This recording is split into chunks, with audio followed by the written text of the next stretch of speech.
Ini jelas-jelas sampai sobek, sampai ada darah, itu sudah jelaskan berat itu. Saksi yang kami hadirkan hari ini benar-benar saksi yang melihat secara langsung.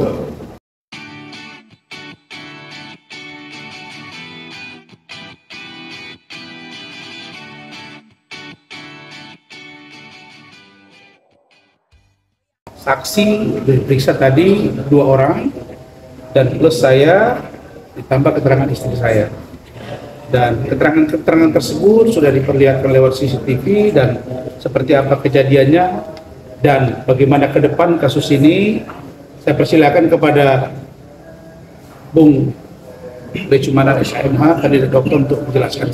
Silakan. Oke, terhadap perkara yang dilaporkan oleh Bang Rasman Arif Nasution terhadap terlapor inisial NM. Oke, hari ini harusnya kemarin, cuman kemarin unit resmob itu lupa piket, jadi dipindahkan hari ini karena Bang Rasman yang meminta juga diganti hari Selasa. Jadi tadi pagi-pagi saya jam 9.30 sudah sampai di Polres. Oke, saya sudah mengecek berkas perkara yang telah dilaporkan oleh Bang Rasman. Disposisinya adalah ke resmob, unit resmob lantai 3. Oke, dengan kanitnya namanya AKP Jakaria. Nah tadi ketika Bang Rasman sudah datang, akhirnya langsung kita dilakukan pemeriksaan estafet dari Bang Rasman, kemudian ada Ibu Ade, kemudian ada 2 saksi lainnya. Oke, jadi hari ini kita sudah selesai pemeriksaan kurang lebih 1,5 jam. Start dari jam 2 sampai kurang lebih 1,5 jam ya, 3.30 sudah selesai. Jadi saya pastikan minggu ini akan dilakukan panggilan klarifikasi terhadap yang namanya NM. Oke, jadi kepada NM kita sudah menepati janji kita, proses hukum harus tetap berjalan ya. Terhadap Bang Rasman ini bukan lagi namanya ya tindak pidana ringan, ini jelas-jelas sampai sobek, sampai ada darah, itu sudah jelaskan berat itu. Ya, jadi saya pastikan NM kamu akan dipanggil minggu ini.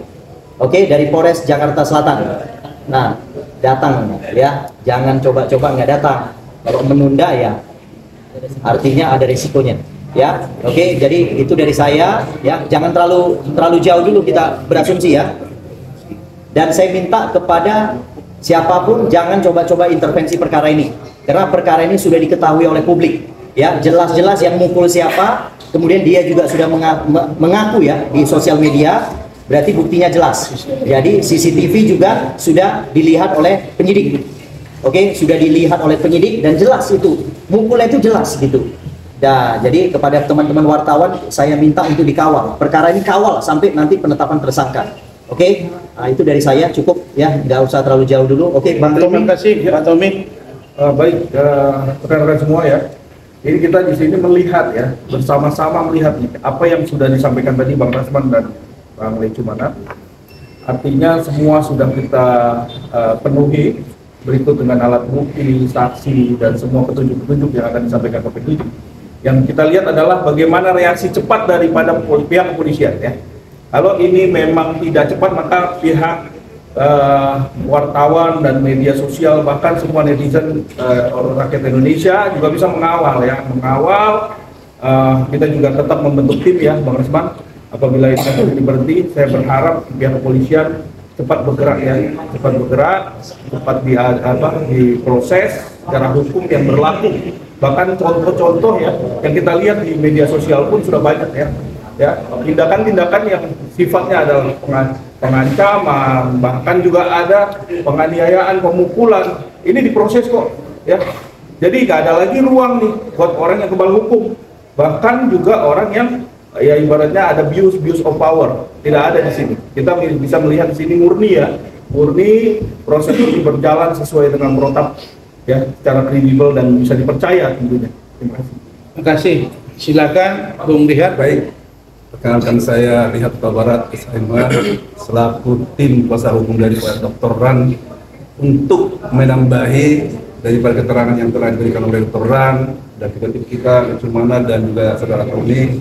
Saya ini setelah tadi mengikuti pemeriksaan daripada Dr. Ran dan juga oleh saksi ada 2 orang, Pak Rizky dan Mimi. Saya dengan melihat yang jelas, artinya sesuai dengan laporan yang dibuat LP oleh klien kami saudara Dr. Ran, di mana dan pasal 351 itu sudah sangat jelas dan terang. Hal itu sudah memenuhi unsur yang sempurna. Kenapa saya mengatakan unsur yang sempurna? Karena sudah jelas peristiwanya ada di kantor polisi dan di depan petugas. Hasil tindak pidananya melakukan pemukulan dengan jelas membuat sobek lipis daripada Dr. Ran dan memunculkan darah. Itu jelas ya. Itu jadi itu jelas unsurnya. Dan selanjutnya udah langsung dipisum. Peristiwa tersebut udah langsung dipisum, ya, dan dikuatkan oleh dua saksi-saksi. Dan selanjutnya, kenapa saya bilang tadi sempurna? Karena hal ini sesuai dengan yang sudah beredar di media dan juga saya terima tadi dari klien saya, Dr. Ran, bahwa ini sudah mendapat pengakuan dari kita Mirjani sendiri. Ini bila perlu ini langsung kita dengarkan ya. Jadi supaya itu kenapa saya bilang unsur laporan ini Sempurna. 351 ini sempurna, supaya kita dengar sama-sama ya. Ini perlu ini didengarkan sama wartawan ini. Nih. Ini sebenarnya ya, ini ya. Nih, shoot ini. Ke mic, Pak, ke mic. Bikin ke mic. Ngangkat dikit. Oke, lebih lagi. Nih. Ya.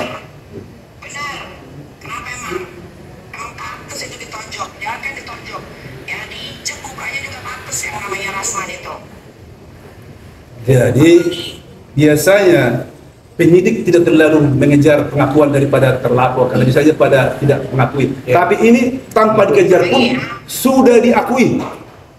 Jadi inilah makanya saya bilang tadi, saya ulangi lagi, unsur pidana terhadap laporan klien kami Dr. Ran yang dimana ada 351 tersebut sudah sangat sempurna. Artinya tidak ada lagi alasan ini perkara udah harus naik segala tersangka.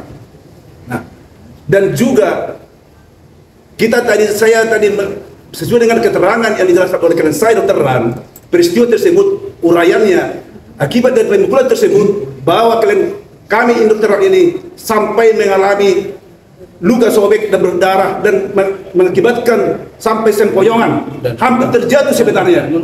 Dan setelah balik di rumah sampai muntah-muntah, ya kan?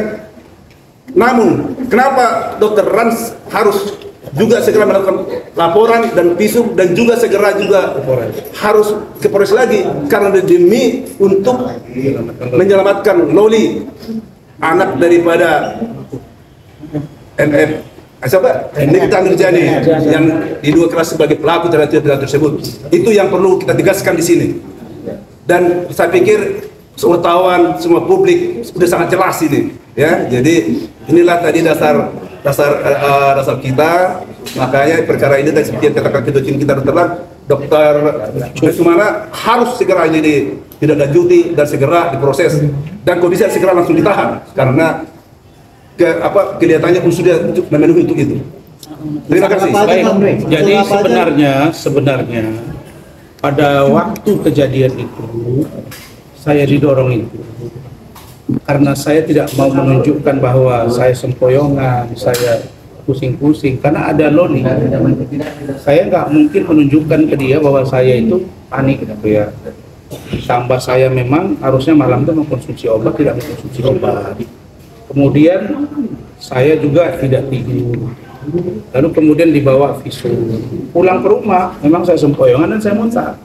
Sehingga saya harus istirahat minimal 2 jam. Saya berat untuk datang, tapi karena perjanjian dengan Kanit dan PPA, maka saya harus datang. Dengan keadaan itulah makanya saya sebenarnya darahnya masih terganggu, sehingga setelah saya mandi ini masih keluar darah, makanya saya setengah perban itu atau salon pas ya, atau handis plus, saya pasang perban masuk sini. Nah, ini sebenarnya kalau dilihat dari unsur pasal 351 masuk unsurnya, terutama untuk ayat 2 ya, ayat 2 penganiayaan. Tidak sampai sebesar ini pun orangnya diproses. Medina Zain dan lain-lain. Tapi itu biar mereka nanti. Tapi yang pasti, saudara, ada upaya-upaya untuk mendekati dan mengganggu proses ini. Ada yang mau menarik ke sini, narik ke sana, nggak bisa. Ini sudah sampai ke petinggi Polri langsung. Dan urusan Loli juga udah sampai ke sana. Makanya saya udah bicara dengan Pak Kapolres, dengan Pak Kasat. Saya sudah beritahu. Makanya tadi Pak Lecu bilang, Bang ini begini langsung, nggak bisa. Ya, NM masuk kapan, seperti apa, ditahan atau apa, biar pengacara yang bicara. Jadi itu yang sudah kita lihat. Nah silakan Bu Ade Suryani, karena beliau ini juga ikut dilaporkan dan kita lihat tadi bersama-sama di pemeriksaan lewat CCTV, dan kok dia bilang bahwa justru saya dengan Bu Ade itu memukul dia, padahal dia yang jelas memukul kelihatan dan saling jambak rambut. Bagaimana menjambak rambut? Misalnya si Ade yang sudah tersudut begitu gitu kan, dan saya justru dipukul gitu. Jadi saya kira silakan Bu Ade yang singkat. Baik, seperti sebelumnya pernah saya bilang, kenapa kita pergi bukan hanya Bang Rasman aja atau saya berdua aja, karena kita tahu drama ini bakal pasti ada. Nah ternyata benar kan gitu, makanya kita bawa driver, ajudan, dan orang rumah beserta anak saya kan. Jadi saksinya ada di situ. Nah saksi yang bukti yang paling ini CCTV ada, semua sangat jelas terlihat. Jadi buat kau NM, silakan kau berhalusinasi ya, silakan ya, dengan menuduh kami mengeroyok, nah, silahkan kau berhalusinasi. Nah itu. Nah satu lagi nih, saya biasanya kemarin ada tuh biasanya dokter apa si Oki datang kemari. Mana dia? Kok biasa nggak ada Kak Oki? Biasanya aku datang itu dengan brand-brand, bawa brand ya, biar ngiklan dikit nih. Kok nggak pernah nampak ini? Nggak jenguk tuh si Loli katanya.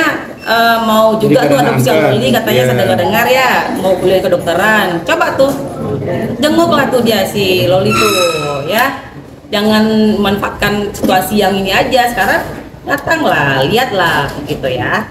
Begitu saja. Jadi Dokter Oki ini juga dalam waktu dekat selesai urusan Loli akan kami laporkan sesuai dengan permintaan Loli.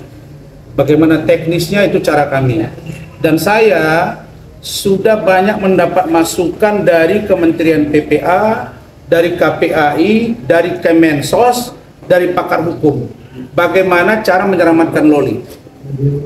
Nah, masuk juga ke sini karena terkait dengan Loli. Misalnya adopsi mat itu sudah ada. Nanti saya kasih, saya sudah diberitahu bagaimana kewenangan Kemensos, bagaimana kewenangan kementerian, bagaimana kewenangan KPAI, bahkan ombudsman.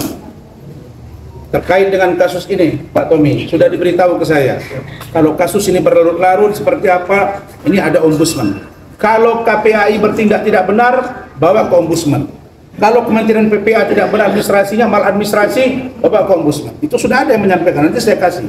Jadi data ini berdatangan semua, karena itu saya minta ya. Jadi jangan ketika Anda ingin naik iklan, misalnya Oki datang, ya terus bujuk-bujuk istri saya, video call. Ya, kemudian sekarang rumahmu yang katanya karyawan itu belum selesai, itu dibangun kapan tuh, tukang yang dari mana? Selesaikan kewajibanmu. Kita akan gugat minggu ini, Ahmad. Dan itu sudah siap, termasuk juga pidananya. Saya sekarang mau melihat seperti apa kasus ini berjalan. Untuk substansi hukum, pasal yang dikenakan dan ancaman hukumannya karena ini masuk kategori ayat 2, bisa dijelaskan oleh Rahmat sedikit. Silakan. Bukan saksi fakta omon-omon. Bukan saksi fakta yang seperti pengacara sebelah bilang. Saya mohon maaf sebut nama Bang Fahli Bahmid. Terkait dengan kasus Padel kan selalu mengatakan bahwa saksi kami inilah saksi fakta gitu, saksi kunci, saksi penting gitu. Tapi kepentingannya apa? Kabur dia, keterangannya apa? Kabur dia semuanya gitu. Dia tidak melihat kejadian. Tapi kalau saksi yang kami hadirkan hari ini benar-benar saksi yang melihat secara langsung kejadiannya. Bahkan para saksi ini terekam juga di dalam CCTV. Jadi sangat kuat sekali. Di depan mata kejadiannya, 1 meter jaraknya gitu. Seperti ini, saya dengan teman-teman media gitu. sedekat ini, sedetail ini. Makanya tadi ketika saksi ditanya terkait dengan kronologi kejadian, terkait dengan perbuatan apa yang dilakukan, korbannya, pelakunya, sangat terang sekali. Bahkan waktunya pun sangat detail mereka jelaskan semuanya, sangat tepat. Nah kemudian terkait dengan perbuatan yang dilakukan oleh NM, secara hukum ancaman pidananya adalah 5 tahun. Nah, dalam hukum, seseorang yang ancaman hukuman pidananya 5 tahun, dalam proses penyidikan, maka setelah penetapan tersangka, maka dia harus dilakukan penahanan. Kami pikir ini harus menjadi catatan penting dan harus disampaikan kepada masyarakat untuk sama-sama kita memperhatikan kasus ini.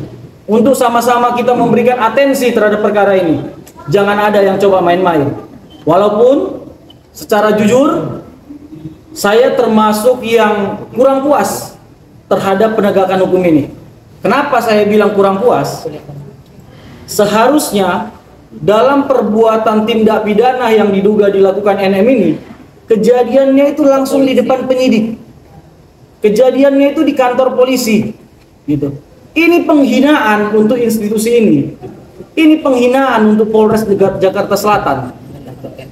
Harusnya di saat kejadian, di saat itu juga dilakukan penangkapan atau penahanan. Dan itu sah secara hukum. Harusnya ini dilakukan tangkap tangan. Gitu. Karena memang kejadiannya di depan polisi sendiri yang memang punya wewenang gitu. Dalam waktu 1x24 jam setelah dirinya ditahan harus ditetapkan sebagai tersangka. Dan kami pastikan kami adalah orang yang sangat kooperatif.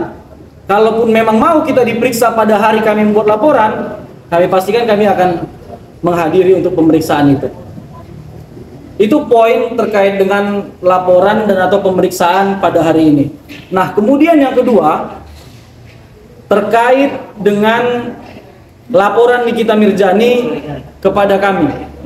Ada 3 laporan polisi. 1 penculikan, 2 pengeroyokan, dan yang ketiga laporan terhadap laporan perbuatan tidak menyenangkan terhadap pengancaman terhadap NM yang diduga dilakukan oleh Martin. Saya mau tegaskan terhadap perkara ini. Kita memang loyal, kita biasa mencari jalan untuk menyelamatkan klien, ya kan? Termasuk salah satunya dengan melakukan split, dengan membuat laporan tandingan, kan begitu. Tapi dalam hal ini, kami pastikan tidak ada kata perdamaian, tidak ada tukar-menukar perkara. Ini perkara akan on the track sampai akhir. Siapa yang berbuat, maka dia yang harus bertanggung jawab. Dan kemudian jangan berbangga dengan diterimanya 3 laporan polisi itu. Karena setiap laporan polisi itu mengandung konsekuensi hukum. Barang siapa yang mendalilkan, maka dia harus membuktikan.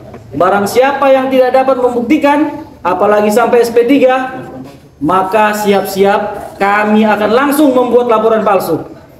Dan ini sudah sangat jelas sebenarnya laporan palsunya. Ada beberapa jurisprudensi, bahkan termasuk kami yang menanganin, yaitu terhadap perkara Medina Zain yang dilaporkan oleh Marisa Ica. Itu hampir sama Pak kejadiannya begini Pak. Di kantor polisi pemukulan ternyata dibuktikan melalui CCTV tidak ada pemukulan itu gitu. Siap-siap. Dan itu Medina Zain ditahan. Kami pastikan nanti kau ditahan lagi terhadap perbuatan ini.